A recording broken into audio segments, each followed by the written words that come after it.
Hey dudes, CI here. So I wasn't sure what to do for my video this week, and as always, that means I go to my list of video ideas.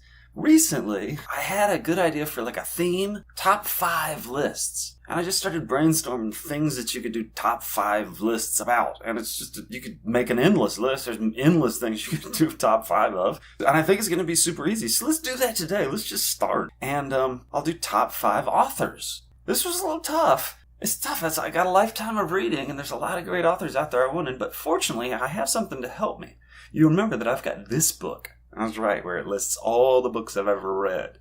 And the ones that I really loved, I put stars next to. So that was an easy way to sort of go back and see, okay, what were the best books I've read in my life? And are there any common authors through that? Man, it's tough when you're making a list like this because you feel like you're doing a disservice to some authors by not listing them. You feel bad, like you're really offending them.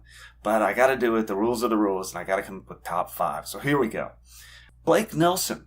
He writes young adult novels, and he's right here in Portland. He's so freaking good. I love him. Scott Westerfeld. Also young adult, but also sci-fi. He's might be even better than Blake Nelson. He's just so freaking good. Orson Scott Card. He's gotten a little weird lately. He's become a little bit of a dickhead, and his writing seems to have gone downhill. But man, back in the day, could he write his ass off? And I loved so many of his early books. Orson Scott Card. Who's next? Stephen King. I'm not really a horror movie guy, so it seems weird that I would like horror books. But Stephen King is just so freaking creative, and he's had such a huge library, and I've read so many of them, and they always stand up. So yeah, congratulations, Stephen, you make the list. Number 5, last one. Who am I going to include? Who am I going to leave off? This was so hard. I considered John Steinbeck, John Irving, Sherry Tepper, Dan Simmons. I considered J.K. Rowling. How could I leave her off? Kim Stanley Robinson, Lois Lowry, Rainbow Rowell. I wasn't sure who to go with, but in the end, I went with the guy who's given me a few series that I really like and just a lifetime of good, enjoyable books. Harry Harrison. Congratulations. You were the last person on my top 5 authors. Now, guys, I may come back to this top 5 list many times, and it may always be during a week that I'm not sure what else to do.